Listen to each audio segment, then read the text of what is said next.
Well, good Wednesday, everybody. We've made it to the halfway point of our week here, and looking at some headlines from yesterday's storm system. You know, headlines might be pretty generous here in Bridgewater. This was basically a bust for most of New England. 9/100ths of an inch. That was the grand total here in the Beachview studios.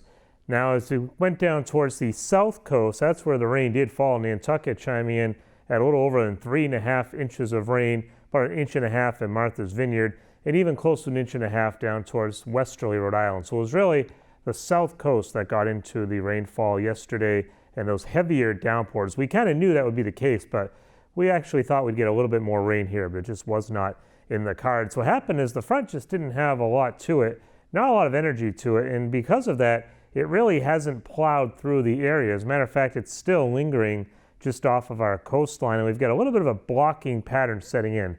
We're going to talk about that in just a second. That pattern is leading to kind of the muggy weather out there. It's gray, it's kind of clammy. There's a little bit of a blue tint to the sky here and there, a little bit of sunshine once in a while, then you're right back to the clouds. It's going to be basically that way throughout the rest of the week. There's also going to be some times of some drizzle and fog, especially as you head towards the coastline. And although it will be dry most of the time, we could have the risk of some showers off and on here and there. Here's why. Again, that front has slid off to our south, but it really didn't have a lot of movement to it. It really did slow down significantly. And we've had somewhat of blocking high pressure trying to move into our north, but a lot of this just hasn't gotten itself together. And as a result, we've had a stiff wind right off the coastline, off the east and northeast.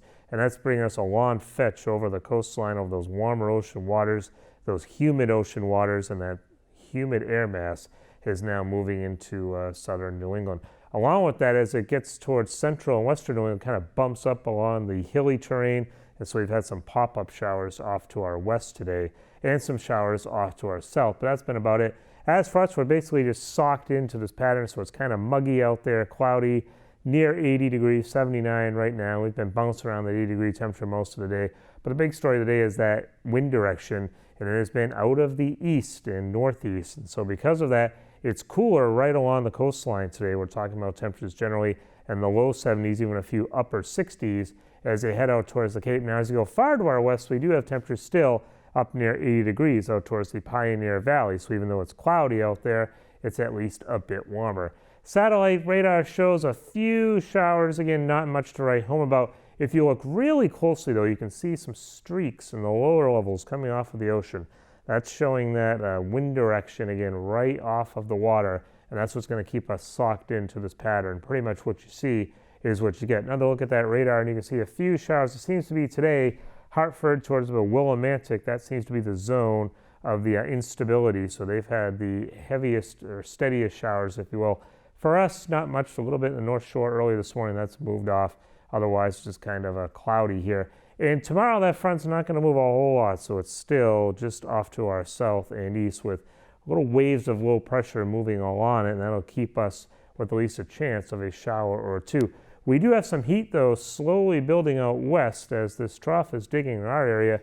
It's a heat wave building out to the west, and so Arizona, for example, with extreme heat out there, heat advisories in effect, and it'll continue to heat up there. Eventually, that heat's going to start to build towards New England by early next week. As for our weather, tomorrow the front sags just a bit more to the south, so maybe slightly drier. And then you can see by Friday, it doesn't really move much at all. High pressure still off to our north, still is an onshore flow, so we'll still see the chance of some muggy conditions here with the slight chance of a shower, but other than that, scattered clouds. Now, as far as the weather going into early next week, I mentioned that we're going to start to see heat building once again. So when you take the average of the next 6 to 10 days, you can see that we still stay above average here across much of the Northeast. So although we do have some school districts getting ready to get back to school here next week or two, summer is not quite over just yet. How about weather for tomorrow? Again, pretty much what you see is what you get. Mostly cloudy skies, highs right around 80 degrees, and it will be on the muggy side once again. As far as planning for the rest of the week here, Friday, pretty much ditto, mostly cloudy, upper 70s, right around 80. Saturday, very slight chance of showers near 80. I think a better chance on Sunday as we start to get into the mid-80s. And then finally, by Monday, this front will start to slide off enough. The high pressure will shift offshore and the heat will start to build. So we're back near 90 degrees by Monday afternoon.